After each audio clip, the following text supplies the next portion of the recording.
मुझे किसी इंडियन से शादी नहीं करनी, बल्कि मुझे तो किसी ऐसे एनआरआई लड़के से शादी करनी है जो कि बड़ा और अमीर हो। अरे तू तो इतने बड़े घर की बेटी है, कोई भी एनआरआई रिश्ता तेरे लिए आई जाएगा और तेरा विदेश में ससुराल होने का ख्वाब भी पूरा हो जाएगा। शान्या मित्तल परिवार की बेटी थी, जो कि शहर का अमीर परिवार था। उसके पिता शहर के बड़े बिल्डर थे, जिनके पास पैसों की कोई कमी नहीं थी। शान्या शुरू से ही बड़े नाजों से पली बड़ी थी। दोस्तों के साथ खूब पार्टी करना और अमीर लोगों के साथ उठना बैठना, यही उसके शौक और पसंद थे। लेकिन उसे कुछ नापसंद था, तो वो था गरीब और भिखारी लोग। उसे भिखारी लोगों से सख्त नफरत थी। ऐसे ही एक रोज जब शान्या अपनी गाड़ी में कहीं जा रही होती है और उसकी गाड़ी एक सिग्नल पर रुकती है, फटे पुराने मैले कुचैले कपड़ों में एक भिखारी बूढ़ी औरत वहाँ आती है। इस गरीब को कुछ दे दे बेटी। छी, मेरी गाड़ी से दूर रहो, इसे हाथ मत लगाओ, चलो जाओ। बेटी कल से कुछ नहीं खाया है, 2 रोटी खा लूंगी, पैसे दे दे। ओफो, इन गरीब भिखारियों ने भी इंडिया की हालत खराब कर रखी। लेकिन वो बूढ़ी औरत जो माथे की लकीरें देखकर भविष्य भी पढ़ लेती थी, वो मन ही मन मुस्कुराते हुए कहती है, तू भी बहुत ही जल्द। क्या? हाँ, क्या बहुत ही जल्द? कुछ नहीं। शान्या गाड़ी लेकर वहाँ से चली जाती है। ऐसे ही समय बीता। कुछ समय बाद शान्या अपने माता पिता के साथ शहर की एक बड़ी पार्टी में गई, जहाँ और भी बहुत सारे लोग आए हुए थे। उसी पार्टी में निखिल नाम का एक एनआरआई लड़का भी आया हुआ था। यस, मैं कुछ दिन पहले लंदन से इंडिया कुछ दिन के लिए आया हूँ, इसी काम के सिलसिले में। जल्दी वापस लौट जाऊंगा। ये तो कोई एनआरआई लगता है। हाँ, ये लंदन में रहता है, वहीं का बिजनेसमैन है। वाह, ये तो बिल्कुल वैसा ही लड़का है जैसा मुझे चाहिए, एनआरआई और फॉरेन में जिसका बिजनेस हो। अब शान्या निखिल से दोस्ती बढ़ाती है। निखिल दिखने में हैंडसम था, इसलिए वो जल्दी से शान्या को पसंद भी आ गया।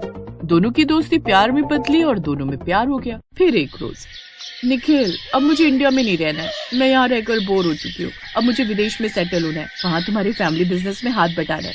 मैं चाहती हूँ तुम जल्दी से मेरे घर आकर मेरे पेरेंट्स से मेरा हाथ मांगो। अब निखिल ऐसा ही करता है, वो उसके घर जाकर उसका हाथ मांगता है और एनआरआई दामाद की बात सुनकर वो भी इसके लिए खुश हो जाता है। फिर सबकी रजामंदी से उनकी शादी हो जाती है। शादी के बाद जैसे ही शान्या उसके साथ लंदन पहुंचती है, तो उसकी सास और ससुर एयरपोर्ट पर उसका स्वागत करते हैं। वाह, हमारी बहू तो बड़ी सुंदर है। पैरी पौना मम्मी जी, पापा जी। खुश रहो बहू, चलो अब घर चलो, मैं अभी टैक्सी बुलाता हूँ। टैक्सी। कमाल है, इतने अमीर होकर भी ये टैक्सी में घर जा रहे। सच में बड़े डाउन टू अर्थ हैं ये लोग। अच्छा निखिल, हमारा घर का है? लंदन स्ट्रीट में। लगता है ये लंदन का कोई पॉश इलाका है। कुछ देर बाद वो सब लंदन स्ट्रीट पर पहुंच जाते हैं। अब तुम अपनी आंखों पर ये पट्टी बांध लो। लेकिन क्यों? हमारे यहाँ ऐसे ही स्वागत किया जाता है नई बहू का। लगता है बड़ा ही आलीशान स्वागत होगा मेरा एनआरआई ससुराल में। उसकी आंखों पर पट्टी बांध दी जाती है और कुछ देर बाद निखिल उसका हाथ पकड़कर उसे घर की ओर ले जाता है। फिर उसकी पट्टी खोलता है। शान्या खुशी खुशी आंखें खोलती है, जहां लंदन स्ट्रीट पर सड़क किनारे बनी टेंट की झोपड़ी देखकर वो हैरान ही रह जाती है। ये क्या है? तुम्हारा ससुराल, और क्या। लेकिन इस टेंट में? हाँ बहू, यही तो तुम्हारा ससुराल है। क्या? लेकिन ये सब? ओफो भाभी, अब अंदर भी आओ, सारी बातें यही कर लोगी क्या? उस टेंट वाले ससुराल में जाकर तो शान्या का दिमाग चकरा जाता है और वो बेहोश हो जाती है। कुछ देर बाद वो होश में आती है और निखिल को भिखारियों जैसे कपड़ों में देखकर कहती है, निखिल ये क्या है? तुमने ये भिखारियों जैसे कपड़े क्यों पहन लिए? बहू, वो इंडिया गया हुआ था ना, तो पीछे से हमें बिजनेस में काफी दिन नुकसान हो गया, क्योंकि जितना अच्छा बिजनेस ये कर पाता है उतना अच्छा हम सब नहीं कर पाते। हाँ भाभी, आपको पता है भैया के बिना हमारा बिजनेस कुछ भी नहीं। अच्छा, मैं भी देखना चाहती हूँ ऐसा कौन सा बिजनेस है तुम्हारा। चलो अब मुझे भी अपने साथ लेकर चलो।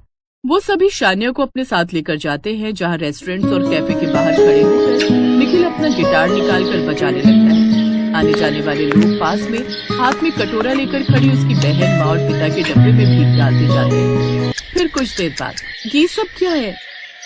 ये तो हमारा फैमिली बिजनेस है, भीख मांगने का। उसी से हम इंडिया जा पाते हैं और वहाँ अपने रिश्तेदारों के सामने शेखी झाड़ पाते हैं।